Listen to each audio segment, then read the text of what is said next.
Dah. Assalamualaikum warahmatullahi. Hari ini saya nak kongsi bersama-sama dengan tuan-tuan dan puan-puan bagaimana untuk kita membuat keratan pokok fix ataupun pokok fix macam mana kita nak bagi dia berakar. Okey. Saya berpeluang mendapat ranting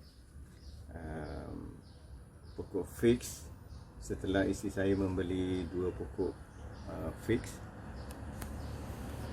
dan saya telah perbetulkan macam mana kita nak tanam di dalam pasu. Jadi ada bahagian yang terpaksa saya potong. Jadi daripada bahagian yang dipotong itu saya tak buang, tapi sebaliknya saya akan simpan dia dan akan rawat dia untuk ianya berakar. Yang pertama sekali, kita boleh buangkan daun dia. Daun dia besar sangat. Ya, kita buangkan semua daun dia. Bukan semualah, yang kecil-kecil kita simpan lah. Okey. Yang ni saya kecilkan saja. Daun tu besar. Pasal apa kita nak kecilkan? Kalau daun tu besar, waktu transpirasi, pernafasan dia ketika dianya berfotosintesis, banyak air akan terbuang. Ya, dia pada keadaan ini kita nakkan dia berakar. Akar dia tak ada, dia nak serap akar tak ada. Alat untuk dia nak serap akar tu tak ada. Jadi dia terpaksa gunakan air yang ada dalam pokok. Jadi tak boleh buang semua juga. Kalau buang semua, langsung tak ada pergerakan. Jadi sekurang-kurangnya air yang keluar daripada daun ini akan membentuk satu vacuum dalam batang dia. Jadi vacuum itu akan menarik air daripada tanah yang kita tanamkan tu, walaupun tak ada akar, tapi akan secara amat perlahan-lahan air itu akan masuk menggantikan air yang keluar. Okey, now untuk kita buat semaian ni lebih kurang 10-12 cm cukup. Jadi kita yang ni lebih kurang dekat 30 cm. Jadi kita potong 2. Jadi dapat 2 potong 1. Okey. Bahagian tapak dia, bahagian bawah dia, itu ada ni.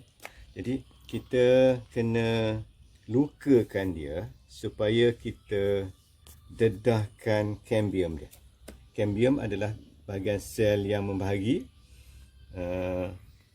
untuk membentuk sel baru. Jadi kita buat panjang. Kalau kita potong sini, sikit situ saja. Tapi kalau kita buat cara macam ni, panjang begini, jadi maknanya cambium di sini ni terdedah luas bandingkan dengan kalau ujung tu bulat sikit je. Okey. Itu maksudnya. Kemudian kita alright. Ini maknanya dah ready. Tapi biasanya kita tak biarkan dia macam tu saja. Jadi apa? Okey, setelah kita potong dia macam mata pahat bahagian ujung tadi, kemudian kita kikis dia. Kikis ni adalah tujuan dia untuk mendedahkan cambium dia. Kerana tempat cambium tu bila kita dedah, dia akan mengeluarkan akar. Akar tu akan tumbuh daripada antara kulit dengan batang. Antara kulit dengan batang tu ada satu lapisan sel ataupun tisu yang dikatakan, yang kita panggil meristematic tissue, tisu meristem. Okey, setelah itu kita rendamkan. Ini yang amalan yang saya gunakan untuk tanaman, untuk membagi pokok berakar. Rendamkan dalam bancuh kitosan. Kitosan ni adalah ekstrak daripada kulit udang. Dan kita telah bekerjasama dengan pihak nuklear Malaysia di Bangi untuk melakukan pengekstrakan tersebut. Jadi kita telah minta mereka, kerana makmal mereka itu peralatan saja berjuta-juta. Jadi kita minta jasa baik dia, kita bagi formula dan sebagainya, kita hantarkan kulit udang untuk ekstrak. Setelah ekstrak sudah siap, kita bawa kita ambil dan kita botolkan. Untuk botol yang ini lebih kurang 1 liter. Harga pasaran lebih kurang RM60. Okey, jadi kitusan ni kemampuan dia adalah sebagai penggalak pertumbuhan, growth stimulator. Jadi dia menggalakkan sel membahagi, pokok tu jadi resistant. Dia juga, pokok tu akan juga tahan pada bakteria, kulat dan kawalan untuk virus juga. Virus umpamanya virus yang menyerang pokok cili, amat sesuai. Selepas kita siram, kita sembuhkan dengan bancuhan ini, lebih kurang 2 minggu, bila dia keluar tunas baru tu, tak ada lagi tanda-tanda serangan pokok, serangan virus tadi. Okey, jadi kita tunggu ni. Biasanya saya letak lebih kurang sejam lah. Tapi lebih kurang sejam ke 3 jam tu biasalah. Okey, jadi biasanya sejam sudah memadai. Kemudian setelah itu, lepas sejam, kita sapukan pula dengan bahagian luka tadi, bahagian cedera tadi, dengan hormon penggalak akar. Jadi ini saya telah bancuh tadi hormon penggalak akar, saya dah bancuh. Kemudian kita akan gunakan hormon tu tadi, kita sapu pada bahagian yang kita telah buat rawatan tadi, bahagian yang telah kita tajamkan tadi macam mata pahat. Kemudian kita biarkan kering. Kering biasanya mengambil masa lebih kurang 15 ke setengah jam lah. Kalau panas cepat lah, tapi kalau tak panas dia lambat sikit. Okey, ini kita dah, okey, ini yang saya buat lebih awal tadi, dia dah mula nak kering dah. Okey, selepas ini nanti kita akan tunjukkan apakah langkah-langkah seterusnya. Okey, insyaAllah kita akan sambung lagi. Terima kasih. Okey, kita jumpa lagi sekali. Setelah lebih kurang 1 jam setengah, dekat 2 jam, keratan yang kita sediakan tadi dah ready. Okey, kita ulang apa yang kita lakukan tadi. Kita potong, pertama sekali kita potong lebih kurang 12-15 cm. Daun yang besar kita buang. Kemudian daun yang selebih itu, yang teratas, lebih kurang 2-3 helai lagi ke atas, kita guntingkan sikit, kita kecilkan sikit. Seperti yang saya katakan tadi, kita mengurangkan, ini adalah tujuan mengurangkan transpirasi berlaku, dan air daripada yang sedang ada dalam batang ini akan terselamatlah. Jadi kalau tidak, apa yang berlaku, air keluar, jadi sini akan tak ada air, patahnya dikering, dia tak boleh hidup. Tapi sebenarnya saya katakan tadi juga, kalau kita buang semua, tak boleh juga, sebab kita perlukan ada pergerakan air dalam ni. Yang pertamanya, bila dia air tadi bergerak, dia akan membina satu vacuum dalam batang ni. Jadi vacuum tu ada macam suction power, dan aktiviti itu akan menyebabkan air dalam media, dalam tanah tadi, akan masuk ke dalam batang untuk menggantikan air yang hilang.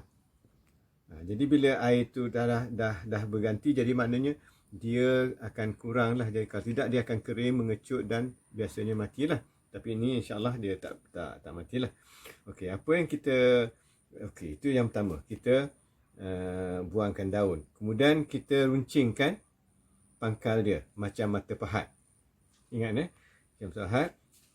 Tujuan dia untuk melebarkan ruang untuk tisu meristematik didedahkan. Jadi bila dedah tu, situlah tempat di mana akar akan tumbuh nanti. Kemudian setelah tu apa? Yang keduanya tadi, kita rendam ke dalam larutan kitosan. kita gunakan 2 ml kitosan untuk 1 liter air. Jadi sikit je, percentage dilution dia amat rendah. Jadi cuma 2 ml dalam 1 liter.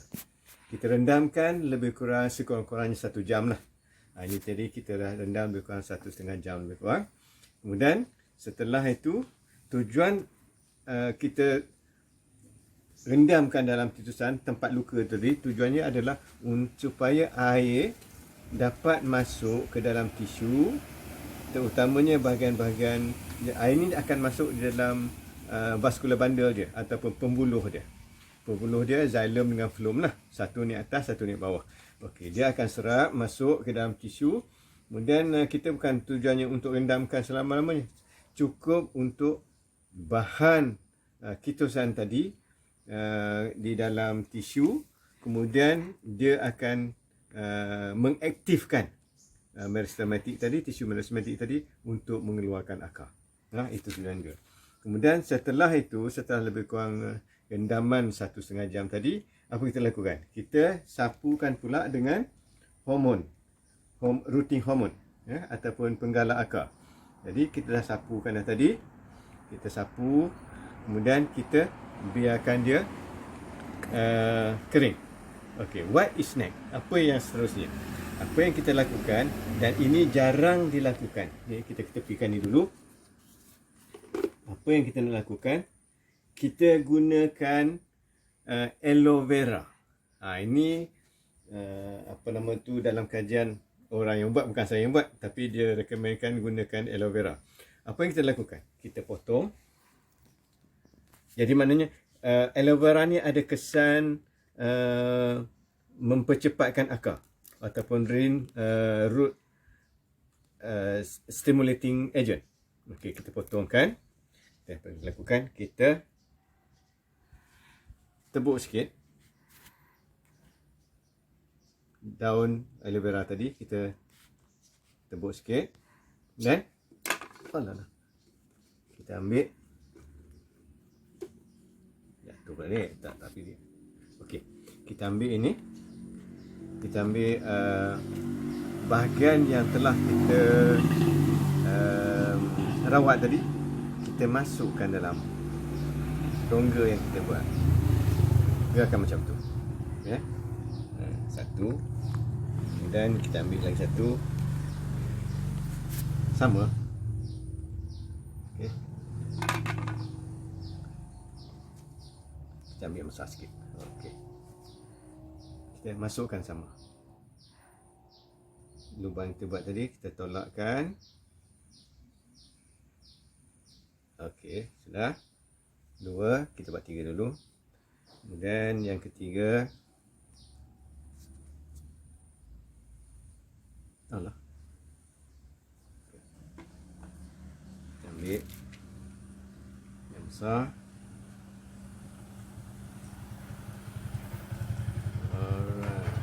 Okey, 3. Kita buat 3 dulu. Kemudian satu, saya gunakan satu teknologi yang bukan satu teknologi lah, tapi satu cara yang saya dapati amat berkesan. Kita gunakan yang ini cawan plastik biasa, disposable drinking cup. Saya beli kat sini, dekat supermarket ada, dekat mana-mana supermarket ataupun kedai-kedai runcit ada. Okey, kita masukkan tanah. Tanah ni adalah media untuk perakaran. Saya gunakan media ni adalah tanah satu bahagian, kemudian saya gunakan kokopit ataupun sabut satu bahagian, kemudian saya gunakan mosses, kemudian saya gunakan sedikit arang. Itu arang tu tak apa sangat lah. Okey, jadi kita masukkan dalam bekas ni tadi.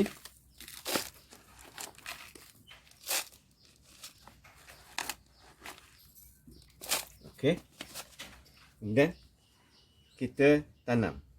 Oleh kerana dia kering dan dia boleh ini, jadi cara yang simple, kita sengitkan sikit, kemudian kita letakkan di atas ni, kemudian kita Jadi dia letak tengah-tengah balik. Alright. Okey. Dan kita tambahkan sikit. Tambah sikit dengan pasir. Dan apa yang saya lakukan? Minta spill. Okey. Kita guna ini adalah EM. Saya gunakan EM, apa nama tu, Essential Microbes. Jadi kita basahkan sedikit ya. Tujuan dia jangan sampai dia basah lenjun. Ni tak, ni sekadar cukup air untuk diserap. Okey.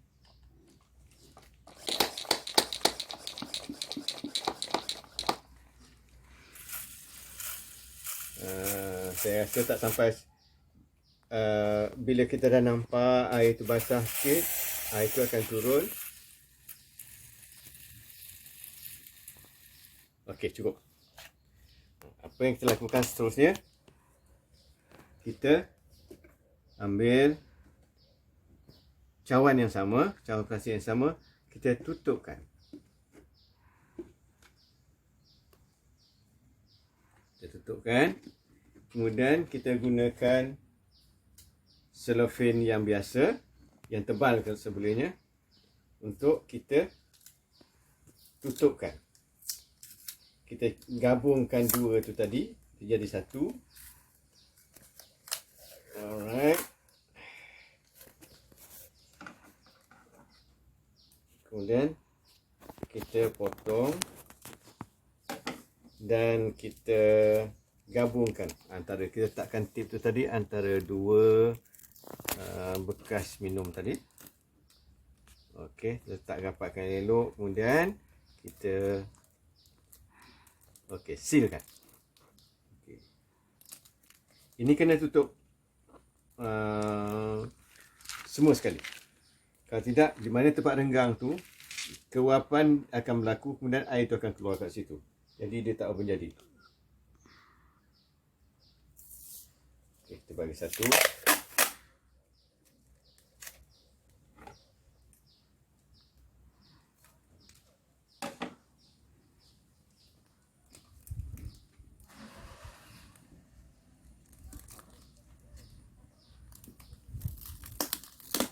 Okay, kita tutup di sini.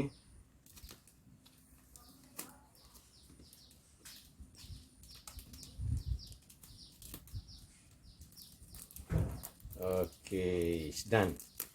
Okay, sebenarnya ini adalah last sekali. Jadi kita siapkan sini. Alright. Okay, this is the finished product. Kita tunggu. Kita tak tambah air lagi dah, kita tak buka, tak apa. Dalam masa 3 minggu ke 4 minggu kita akan nampak tunas keluar pada ketiak daun tadi. Ya. Ini adalah untuk pokok tin. Yang ini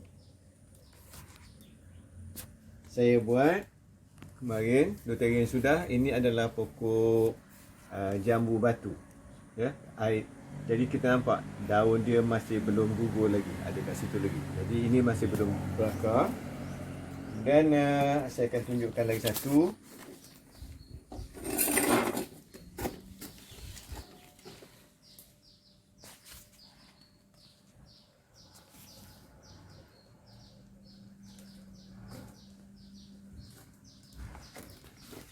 Okey. Ini adalah pokok limau. Pokok limau kita nampak dah. Ya, ini lebih kurang 3 minggu yang sudah. Kalau kita boleh dah fokus dalam gambar ni, dalam foto ni, kita nampak tunas dia dah mula tumbuh. Daun lama dah 3 minggu, walaupun dah 3 minggu tapi masih hijau, dia tak gugur lagi. Ini yang menjadi. Okey. Yang ini sama dengan yang tadi, limau juga. Tapi apa yang berlaku, walaupun kita tutup tadi dengan tape tadi, tapi dia renggang, masih renggang. Renggang. Jadi dia dah terbuka balik. Jadi bila terbuka balik, air tu akan hilang, kering dan dia tak menjadi. Kalian nampak dalam tu mati. kita nampak dah dia tukar menjadi brown, menjadi coklat. Artinya pokok ini matilah. Jadi dalam banyak-banyak tu saya buat lebih kurang 30-40 pokok. Lebih kurang 8 tak jadi. Yang lain tu semua jadi. Okey, itu adalah cara untuk kita memberikan merawat keratan pokok fix atau pokok tin. Saya lupa tadi. Saya tu nak ingat apa benda pokok ni tadi. Pokok tu pokok tin. Jadi insyaAllah ini dalam masa saya akan upgrade gambar atau video ini. Apabila dah bakar nanti saya akan tunjukkan. Okey. So terima kasih. Semoga apa yang saya buat ini bermanfaat untuk sama ada nurseryman, mereka-mereka yang banyak tanam pokok tin dan boleh senang boleh tanam ya. Jadi cara macam ini mudah dan lebih banyak berjaya. Jadi dalam mungkin macam tadi saya buat lebih kurang 40, cuma 8 yang tak jadi. Maknanya 42 jadi. Maknanya berapa? Lebih kurang 20% lah tak jadi. Ini biasalah. Tapi kalau kita buat keratan cara lain tu biasanya yang susah sikit nak bakar. Yang sebenarnya pokok senang bakar kalau betul cara dia. Jadi harga semaian ini boleh diturunkan daripada 100 lebih. Mungkin dapat dinikmati oleh orang ramai, lebih ramai yang boleh tanam. Yang boleh kita reducekan, saya rasa kalau ikut belanja yang saya gunakan untuk satu pokok tak sampai 3-4 ringgit. Jadi maknanya kalau kita boleh jual 10-15 ringgit itu amat berbaloi dah. Okey, so itulah sahaja daripada saya kali ini. InsyaAllah kita akan jumpa lagi di dalam episod yang lain. Terima kasih.